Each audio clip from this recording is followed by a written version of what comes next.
അല്ല അതെന്താ കല്യാണി ചേച്ചി എവിടെ നിക്കണ്?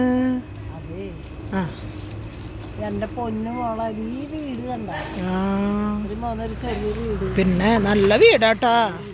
അതെ എനിക്ക് ആകെപ്പാടെ ഒറ്റ ആഗ്രഹമുള്ള ഇത്ര പോന്നൊരു വീട് ഇതുപോലെ ഗ്രില്ലിട്ടു ഉണ്ടെങ്കിൽ നമുക്ക് സുരക്ഷിതമായി ഒരു സ്ത്രീ ഒറ്റയ്ക്കുള്ളവർക്ക് താമസിക്കാം.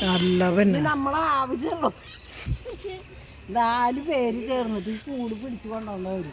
അതിപ്പോ അടുത്ത കാലത്തൊന്നും നടക്കില്ല. അടുത്ത കാലത്തൊന്നും നടന്നു പോവില്ല. അപ്പൊ ഇത് നല്ല സുരക്ഷിതമായിട്ടുള്ള ഒരു വീട്, നല്ല അടിപൊളി സുരക്ഷിതമായിട്ടുള്ള വീടാണ്. എനിക്ക് ഇത്ര പോകുന്നൊരു വീട് സുരക്ഷിതമായി കിടന്നുറങ്ങണം. ഇതിൻ്റെ ഉള്ളിലൊരു കിടക്കിയിട്ട് അസുഖമായിട്ട് വല്ലതും പുറത്തുനിന്ന് ഒരു നേരത്തെ ആഹാരം വാങ്ങി കഴിച്ച് എനിക്ക് ഇതിനകത്ത് ചില്ലുകൂടാ. എനിക്ക് എൻ്റെ ഒരാളും ഇല്ല, കുട്ടികളും ഇല്ല, മക്കളും ഇല്ല, ഭർത്താവും ഇല്ല. ഇതുപോലെ ഒരു കൂട് പണിയിപ്പിച്ചിരുന്നോന്നാ ഞാൻ. അല്ല കല്യാണി ചേച്ചി, ഇതൊക്കെ സ്ത്രീകൾക്ക് ഒരു സുരക്ഷിതമായിട്ടുള്ള സ്ഥലമാണ്. രാത്രി സമയം നമ്മൾ എവിടേക്കെങ്കിലും പോയി പെട്ട് കഴിഞ്ഞാൽ നമ്മളൊരു പൂട്ടും താക്കോലും മാത്രം കൈ പിടിക്കണ്ടോ? എന്താ വെച്ചെങ്കിൽ ഇതിൽ പൂട്ടില്ല കണ്ട.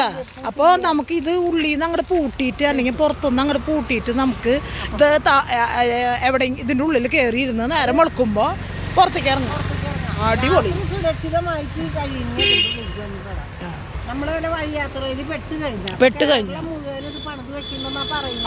അപ്പൊ ഇതിനെങ്കിലും ഒരു ഉപയോഗം ആവട്ടെ ഈ സംഭവം അല്ലേ? സുരക്ഷിതമായി ഓടി കേറി അവിടെ പൂട്ടിയിരിക്കുക.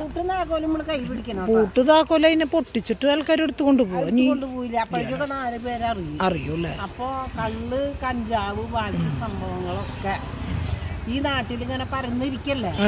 അപ്പൊ കഞ്ചാവ് അടിച്ചോ കള്ളടിച്ചോ ആരെങ്കിലും വരെയൊക്കെ ഇതിനകത്ത് ഓടി കയറുക, കയറിയിട്ട് അതിൻ്റെ ഉള്ളിലെ കയറുക, പൂട്ടുക. ഏറ്റവും നല്ലൊരു സംഭവമല്ല? നല്ല സംഭവമാണ്. ഞാനിപ്പോ എൻ്റെ ആ ഭാവനയിൽ ഉദിച്ച കാര്യങ്ങളാണ് ഇപ്പോൾ പെറേമേച്ചി പറഞ്ഞത്.